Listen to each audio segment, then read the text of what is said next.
Surendranagar Limbdi national highway પર આવેલા honest હોટલના સંચાલકોની ખુલ્લેઆમ દાદાગીરી સામે આવી। ઓનેસ્ટ હોટલનો વિડીયો સામે આવ્યો છે, જેમાં સંચાલકો ગ્રાહકો સાથે ગેરવર્તન કરી અપશબ્દો બોલી રહ્યા છે। હોટલમાં આવેલા પાનના ગલ્લા પર ગ્રાહક પાસેથી એમઆરપી કરતાં વધુ ભાવ લેવામાં આવી રહ્યો હતો અને જેથી બોલાચાલી થઈ। હોટલ પર રહેલ 3 થી 4 અજાણ્યા શખ્સોએ બે ગ્રાહકોને માર મારી સોનાની ચેન આંચકી લીધી હોવાની ફરિયાદ દાખલ કરાઈ છે। વધુમાં હોટલના સંચાલકોએ હોટલ પાછળ આવેલ ફાર્મ હાઉસમાં લઈ જઈ મારી નાખવાની ધમકી આપી છે તેમ ફરિયાદમાં ઉલ્લેખ કરાયો છે। ત્યારે સંચાલકો અને માર મારનાર લોકો સામે કાયદેસરની કાર્યવાહી હાથ ધરાય તેવી માંગ ઉઠી છે। આ ઘટનાના દ્રશ્યો પણ સામે આવ્યા છે, જેને લઈને પોલીસે તપાસ કરે તેવી પણ માંગ કરાઈ છે। વધુ માહિતી મેળવીશું અક્ષય જોશી ફોનલાઈન પર સંવાદદાતા જોડાઈ ચૂક્યા છે। અક્ષય, પોલીસે સમગ્ર મામલે કાર્યવાહી હાથ ધરી છે કે કેમ, અને હાલ જે સંચાલકો છે તેઓ તરફથી કોઈ નિવેદન સામે આવ્યું કે કેમ?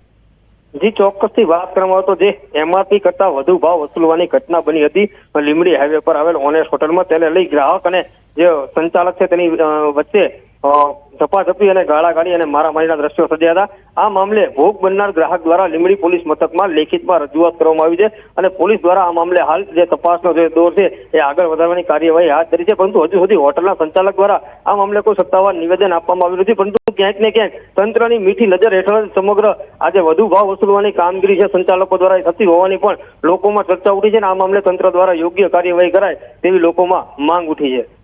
બિલકુલ, જે ફરિયાદી છે તેઓ આ મામલે શું કહી રહ્યા છે? અને ઘણીવાર આવું બનતું હોય છે અક્ષય કે હાઈવે પરની જે આવી હોટલો હોય તે એમઆરપી કરતાં વધુ ભાવ વસૂલતી હોય છે, એટલે ઘણીવાર ગ્રાહકોને એમાં સમસ્યા ભોગવવી પડે છે।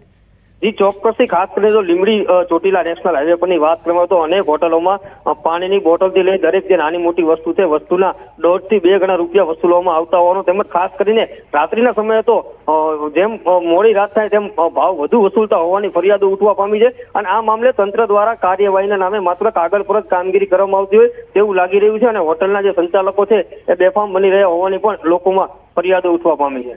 આભાર અક્ષય માહિતી બદલ। દેશમાં વધતા જતા બ્રેન સ્ટ્રોકના કિસ્સાને લઈને ઇન્ડિયન સ્ટ્રોક એસોસિએશને નવી પહેલ કરી છે। અમદાવાદમાં ઇન્ડિયન સ્ટ્રોક એસોસિએશને મિશન બ્રેન એટેક ચેપ્ટર શરૂ કર્યું। વધતા જતા બ્રેન સ્ટ્રોક જાગૃતિને લઈને મિશનની શરૂઆત કરવામાં આવી છે। ભારતમાં દર 3 મિનિટે એક દર્દીને બ્રેન સ્ટ્રોક આવી રહ્યો છે, જ્યારે ગુજરાતમાં દર 6 મિનિટે એક બ્રેન સ્ટ્રોકનો કિસ્સો સામે આવ્યો છે। અગાઉ 5% બ્રેન સ્ટ્રોકનો રેશિયો સામે આવ્યો છે અને જે હવે વધીને અંદાજે 10 થી 15% ઉપર થયો છે। એટલું જ નહીં, 20 થી 30 વર્ષના નાની વયના લોકોમાં પણ બ્રેન સ્ટ્રોકના કિસ્સાઓ વધી રહ્યા છે, તે ચિંતાનો વિષય છે। આ રિપોર્ટને જોતા અને ગુજરાત તથા ભારતમાં સ્ટ્રોકના કેસ ઉત્તર વધતા ઇન્ડિયન સ્ટ્રોક એસોસિએશને મિશન બ્રેન અટેક શરૂ કર્યું છે। 12 મેના રોજ વારાણસીમાં મિશન બ્રેન અટેક શરૂ કર્યા બાદ 7 ડિસેમ્બરે અમદાવાદમાં પણ તેના ચેપ્ટરની શરૂઆત કરાઈ છે, જ્યાં સ્ટ્રોક અંગે ભારત અને ગુજરાત જાગૃત થવા અંગે મેનેજમેન્ટ કરવામાં આવશે। कि इसकी अवेयरनेस की ज़्यादा से ज़्यादा ज़रूरत है और उसी के पक्ष को लेते हुए हमने इंडियन स्ट्रोक एसोसिएशन ने सारे across India primary stroke centre, जहाँ गाँव में जैसे पीएचसी होता है, जहाँ पे सीटी स्कैन है, हम ये प्रोग्राम स्टार्ट किया मिशन ब्रेन अटैक का, फिजिशियन को ट्रेन करने का, जिससे ज़्यादा से ज़्यादा थ्रोम्बोलिसिस गाँव में पहुँच सकें। गुजरात में एक्ઝેક્ટ આંકડા ઉપલબ્ધ નથી, પરંતુ અંદાજ પ્રમાણે આશરે 240 to 250 જેટલા 240 થી 250 સ્ટ્રોક પર ડે થાય છે। એટલે કે 1 કલાકમાં આશરે 10 સ્ટ્રોક, મીનિંગ દર 6 મિનિટે એક સ્ટ્રોક થાય છે। એક થંબ રૂલ એવો છે કે 33% સ્ટ્રોક છે એ પરમેનન્ટલી ડિસેબલ થઈ જાય છે, મને 10 થી 15%નું મૃત્યુ થાય છે। બાકીનામાંથી 33% એકદમ નોર્મલ જેવા થઈને કામે વળગી જાય છે અને બાકીના 33% કોક જાતના ડેફિસિટ સાથે પણ કામ ચલાવે, અડધું પડધું, એટલે મોડરેટ ડેફિસિટ સાથે એમની જિંદગી ગુજારે છે। તમે નશો શબ્દ તો સાંભળ્યો જ હશે ને? લોકોને કોઈક ને કોઈક વસ્તુનો નશો હોય છે, જેમ કે ચા, કોફી, તંબાકુ, બીડી, સિગારેટ કે પછી આલ્કોહોલના। આ એવા નશા છે જે શરીરને અત્યંત નુકસાનકારક છે। એવા પણ નશા છે જે તમારી માનસિક સ્થિતિ ઉપર અસર કરે છે। અને આ મોબાઈલનું વ્યસન, જો તમે પણ વારંવાર તમારો મોબાઈલ જોયા કરો છો તો તમને પણ પોપકોર્ન બ્રેન થશે, જેમાં વ્યક્તિ વારંવાર તેનો ફોન ટ્રેક કરતો રહે છે। કોઈ વ્યક્તિને એક સમય એક વસ્તુથી તરત બીજી વસ્તુ તરફ તેનું ધ્યાન ભટકી જાય છે, એટલે કે એક કામ પર તેનું ધ્યાન કેન્દ્રિત રહેતું નથી, તો તે પોપકોર્ન બ્રેનનો શિકાર છે। જ્યારે કોઈ પણ પોપકોર્ન બનાવવામાં આવતી હોય છે અને એને કોઈ પણ વાસણમાં નાખવામાં આવે તો ફટાફટ જે છે ફૂટતી હોય છે. પોપકોર્ન બ્રેઇન એક એવી મેન્ટલી કન્ડિશન છે કે જેમાં વ્યક્તિ કોઈ એક વિષય, વસ્તુ, પદાર્થ કે પરિસ્થિતિ ઉપર એક સરખું ધ્યાન એ કેન્દ્રિત નથી કરી શકતા. 1 મિનિટ માટે જે વસ્તુ જોવે છે તો બીજી જ મિનિટે એનું ધ્યાન એ કોઈ બીજી બાબત ઉપર કેન્દ્રિત થાય છે અને એના અનુસંધાન આ સર્વે કરવામાં આવેલો હતો. છેલ્લા 4-5 વર્ષથી પોપકોર્ન બ્રેઇન એક પ્રચલિત ટર્મ્સ બન્યું છે અને જેની અસર યેનકેન પ્રકારે સોશિયલ મીડિયા પ્લેટફોર્મના વધતા જતા ઉપયોગથી વધેલી છે. વારંવાર પોતાના મોબાઈલમાં શું આવ્યું, નોટિફિકેશન આવેલું છે તો કેવો મેસેજ આવેલો હશે, આપણે કોઈને મેસેજ કરેલો હોય તો તેનો રિપ્લાય આવેલો છે કે કેમ, એ વારંવાર જોવું એ પોપકોર્ન બ્રેઇનની સ્થિતિ તરફ લોકોને લઈ જાય છે અને સોશિયલ મીડિયા અને મોબાઈલના વધુ પડતા ઉપયોગના કારણે આ પોપકોર્ન બ્રેઇનની સ્થિતિ વણસી હોય એવું હમણાં સર્વેની અંદર જોવા મળેલું છે. કોઈના મેસેજ આવ્યા કે ના આવ્યા તેનું ધ્યાન એ સતત ત્યાં કેન્દ્રિત થશે. એટલે પહેલા તો ધ્યાન ભંગની સમસ્યા એ પોપકોર્ન બ્રેઇનના કારણે વધી ગઈ છે અને એનાથી એક્ઝામ ઉપર પણ એની અસર પડી શકે છે. પોપકોર્ન બ્રેન વિશેની જાણકારી અમને મનોવિજ્ઞાન ભવનના કરેલા સર્વેથી મળી છે. રાજકોટની સૌરાષ્ટ્ર યુનિવર્સિટીમાં આવેલા મનોવિજ્ઞાન ભવનની 3 વિદ્યાર્થીનીઓએ મોબાઈલના ઉપયોગ અંગે એક સર્વે કર્યો હતો અને આ સર્વે અંગે તેમણે કહ્યું હતું કે તરુણો અને યુવાનો સરેરાશ 175 થી 180 વખત દિવસ દરમિયાન પોતાનો મોબાઈલ ચેક કરે છે. વારંવાર ફોન ચેક કરવો, એક વિડીયો પૂર્ણ ન થાય ત્યાં સ્ક્રોલ કરીને બીજો વિડીયો જોવા લાગવો, સતત અસ્થિર વિચારો, આ બધા જ પોપકોર્ન બ્રેનના લક્ષણો છે.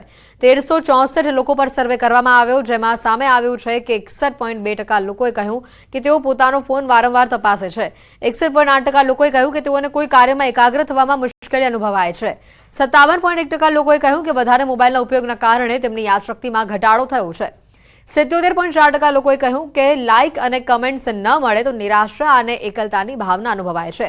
51.9% લોકોએ કહ્યું કે જરૂરતથી વધારે એક્ટિવ રહેવાના કારણે મગજમાં હંમેશા થાકનો અનુભવ થાય છે. દિવસ શરૂ થાય અને મોબાઈલની સ્ક્રીન શરૂ થઈ જતી હોય છે. લોકો નીંદર ઉઠતાની સાથે જ પહેલું કામ મોબાઈલ જોવાનું કરતા હોય છે. અનેક યુવાનોને આવી ટેવ હોય છે. જો કે આ જે છે સમસ્યા વધતી જાય છે ત્યારે મનોવિજ્ઞાન ભવનની વિદ્યાર્થીનીઓ દ્વારા એક ખાસ સર્વે કરવામાં આવ્યો છે. આ સર્વેમાં જે છે આ પોપકોર્નની સ્થિતિ હોવાનું પણ સામે આવ્યું છે. ખાસ કરીને એકાગ્રતા ભંગ થતી હોય છે. લોકો જે છે તે ઓછામાં ઓછા દિવસ દરમિયાન 150 થી 175 વખત પોતાના મોબાઈલ ચેક કરતા હોય છે. પણ જેમને આ સર્વે કર્યો છે તે આ વિદ્યાર્થીનીઓ છે. 3 વિદ્યાર્થીનીઓ દ્વારા સર્વે કરવામાં આવ્યો છે. હાલ આપણી સાથે અહીંયા સર્વે કરનાર વિદ્યાર્થીની છે, આપણે એમની સાથે વાત કરીશું. બેન, શું કહેશો, આપના દ્વારા આ સર્વે કરવામાં આવ્યો હતો અને કઈ રીતના સર્વે કરવામાં આવ્યો હતો?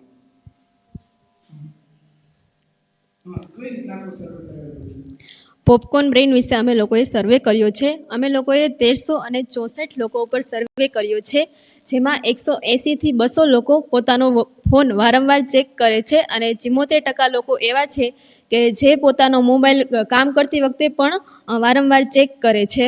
તેની ઘણી એવી માનસિક સ્થિતિ પર તેની અસર પડે છે, જેમાં ધ્યાન એકાગ્ર કરવામાં મુશ્કેલી અનુભવાય છે. આપણે કોઈ એક વિષય ઉપર કામ કરતા હોય તો બીજા વિષય ઉપર આપણને ધ્યાન ભંગ થવામાં મુશ્કેલી અનુભવાય છે. 80% લોકો એવા હતા કે જે એવું માને છે કે વારંવાર મોબાઈલ ચેક કરવો એ અયોગ્ય છે. ચોક્કસથી આ જે વિદ્યાર્થીનીઓ છે તેમના દ્વારા આ સર્વે કરવામાં આવ્યો હતો. આ મોબાઈલનો ઉપયોગ છે યોગ્ય ઉપયોગ થાય, યોગ્ય સમય સુધી ઉપયોગ થાય તો ચોક્કસથી ફાયદો કરે છે, પરંતુ વધુ પૂરતો ઉપયોગ છે તે ક્યાંક માનસિક બીમારીને પણ નોતરતો હોય છે. ખાસ કરીને એકાગ્રતા જ્યારે ભંગ થતી હોય છે ત્યારે લોકો છે તે પોતાનું કામ છે, કામની ગુણવત્તા ઉપર પણ તેમની ગંભીર અસરો જોવા મળતી હોય છે. હાર્દિક જોશી, ન્યૂઝ 18 ગુજરાતી, રાજકોટ. મોરબીના ટંકારા હાઈ પ્રોફાઇલ જુગારધામ કેસમાં કાર્યવાહી કરવામાં આવી છે. રેડ કરનાર ઇન્ચાર્જ PIYK ગોહિલને સસ્પેન્ડ કરવામાં આવ્યા છે. હેડ કોન્સ્ટેબલ મહિપતસિંહ સોલંકી પણ સસ્પેન્ડ કરાયા છે. સસ્પેન્ડ કરી દાહોદમાં તેઓની બદલી કરી દેવાઈ છે.